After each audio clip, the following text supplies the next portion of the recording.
and welcome back to the Expert View. Today we're going to discuss outsourcing again. We looked at it last time with Barbara Bartik, our Global VAT Director.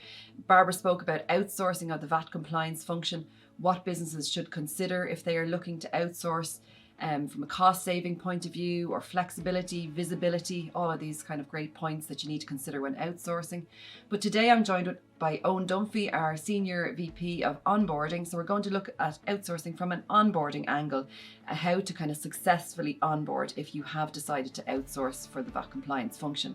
Eoin, welcome to the Expert View. Listen, thanks very much, Lisa, and it's great to be here today. So listen, I've had a lot of time to think about this, and the main areas I'm going to cover today from my own perspective, and where we are on our journey in terms of onboarding people onto our software here within TBI is the project management aspect of onboarding, change management, data, and the communications. So I'm just going to briefly cover the four of those areas from my own experience and the experience that we have here in TBI. So if I start with project management. So again, project management sounds very simple. It sounds very straightforward in terms of how, like, everybody needs an element of project management in terms of what they do, and especially when it comes to onboarding or implementation projects. So when it comes to project management, for me, the key aspect is to have a plan. No matter how big or small your implementation is, you need a plan. You need a resourcing plan and you need a governance model to make that successful. So again, it doesn't matter if it's a big implementation or a small implementation, but for me, they're the key aspects of a project. Yeah, because we spoke, and the last time when we spoke about outsourcing, we spoke about the consideration of your own resources, what resources you are going to be able to give to this outsourcing project for VAT compliance, and what benefit is it going to bring to the business. And so you need to kind of make that assessment and then develop your plan around that based on what you can dedicate from your own resource level, and also what your outsourcing provider can bring to the table too. 100%, and resourcing is a key aspect, as you mentioned there. So from a resourcing perspective, as we know, compliance doesn't always cover one jurisdiction or one country. It's cross-country, cross-jurisdiction, which means you're very rarely going to have one resource or one person that knows everything across each of those countries that are involved in the implementation. So it's really about engaging with those people that you're going to need on this journey in terms of implementing the software within the organization, engaging with those people, getting them involved and bringing them up to speed on where that journey is going to take them, and at what time they're going to be needed within that implementation plan. So that's kind of that's a very brief summary of the project management aspect. But as I said, it's whether it's big or small, you need a project plan, and you need to be looking at your governance model, and you need to be looking at your resourcing plan. And you need to understand, I suppose, the time that's needed to be dedicated to such a project, because there is a myth that outsourcing it can be quick and easy, but really it needs time investment for you to, you get out what you put in, I suppose, is the point there, and your project plan needs to be built around what you want to achieve from outsourcing your VAT compliance to a third-party provider. For sure, 120%. So the project aspect is one element. The second element that I'd focus on would be around the communications plan. A lot of the time when you're engaged on projects, you only think of the project. You only think of that little ecosystem that you're in, trying to get things done. But there's a hell of a lot of more people involved. You have key stakeholders at high levels, lower levels within the organization. But a lot of the time, everybody needs to know what's happening within this implementation.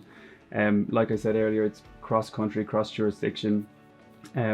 Having a proper communication plan in place that brings everybody on that journey is paramount for that being successful. You'll always have communications plans set up within the project itself, and within TBI we're no different. We from the get-go, from our kick-off meetings that we have, we introduced the communications plan, how items are going to be discussed, how items are going to be how we're going to engage with the client on a weekly, monthly, daily basis. But a lot of the time, the client will also need to think a little deeper than that and think around how they're going to communicate within their organization themselves, with the key stakeholders and wider functions that may be affected, even in a small way. Yeah, and how you're going to interact with your third-party provider who's providing this outsourcing service. and a communication of change, particularly for VAT. So many changes constantly, and how's that going to be communicated by your third party to your key stakeholders of the project as well? Oh, yeah, I couldn't agree more.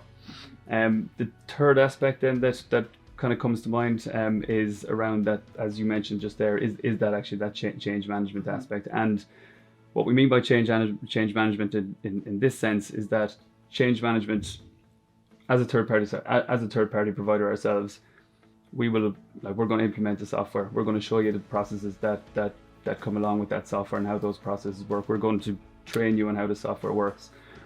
But there is going to be impacts of an introduction of any software.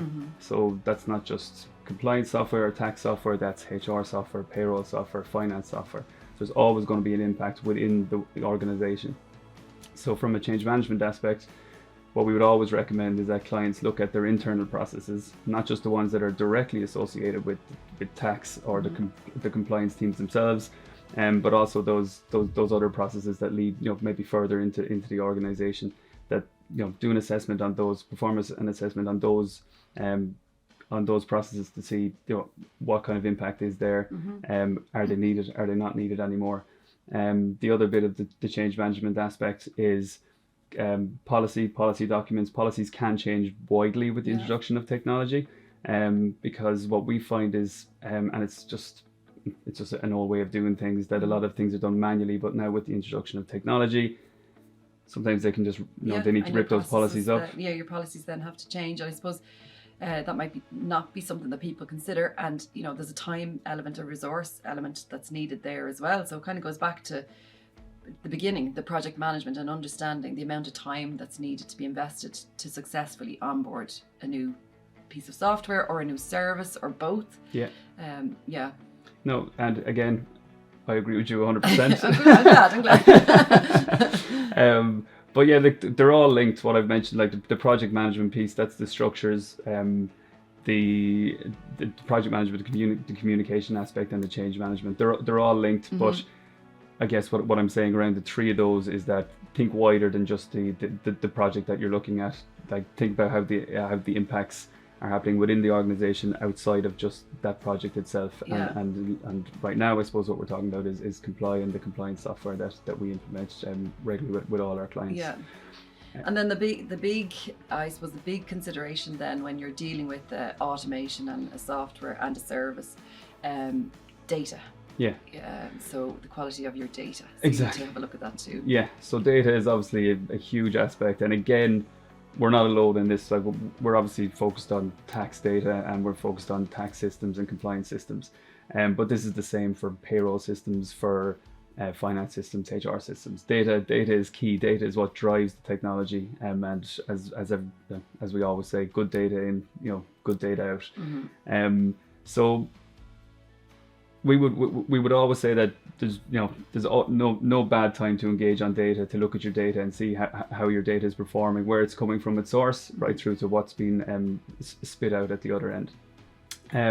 Within TBI, we ingest data again through APIs, through functionality within the system itself. But to get that data in a certain format or in the way that the system can deal with it and work at its best, is we engage at the beginning. Obviously, we engage at the very start. We discuss data at the very start.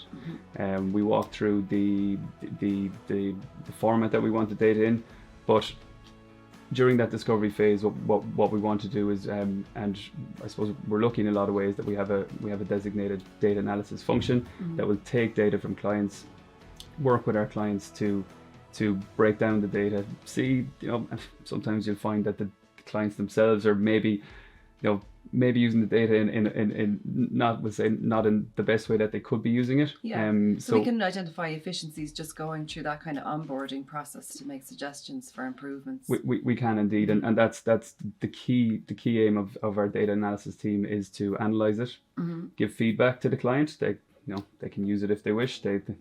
If they don't, that's fine too. But a lot of the time, the feedback we get from our clients is that it's fantastic to have that opportunity and people with that knowledge and skills to feedback the the feedback how we believe their client looks, and I suppose that's one piece. But the next piece then, and the most important piece, is to get their data in a way that it's coming out of their ERP systems and being fed right through into our compliance software, so that they're getting the best use of our software, and likewise, so are we.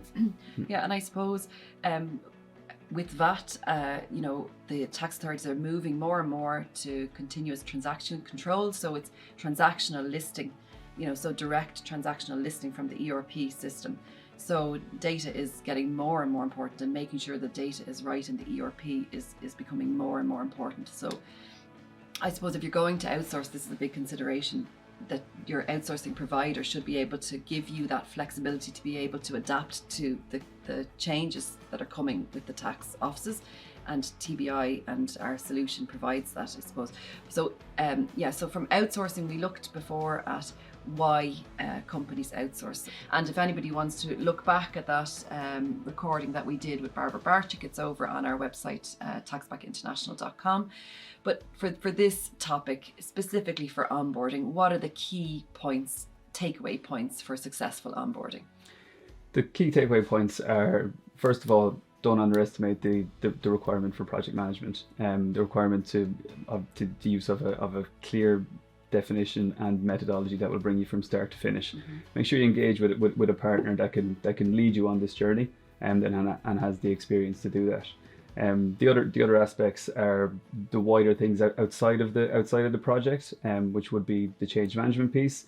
Yes, the change management piece will be dealt with within project, but outside of the project, organizations need to be thinking about how their other functions or other processes and policies may be impacted by the introduction of this technology. Communications, again, not just focused on the project, but also focused on the wider functions and stakeholders within the organization, that communication plan goes wider than the project. And lastly, a biggie for most onboarding personnel and functions, which is data. Data is key, and it's paramount that companies are thinking about their data, thinking about their multiple ERP systems, and how they're getting their data in a format that suits this type of software and this technology. But as I mentioned earlier, that's something that we're lucky enough to have data analysis functions and personnel available to us that can guide clients through that discovery aspect of the onboarding journey. Yeah, so I think to summarize in one line, you'll get out of it what you put in, and make sure that you use a third-party provider that can help with the complete journey to make sure that you achieve what you want to achieve from choosing to outsource your VAT compliance solution. Yeah, correct. Owen, it was great to talk to you. Thanks very much. I hope everybody enjoyed this discussion on outsourcing and onboarding. Thank you for listening to the TBI Expert View. As always, if you enjoyed the conversation, please share and subscribe to get notified when new episodes will be released. Bye for now.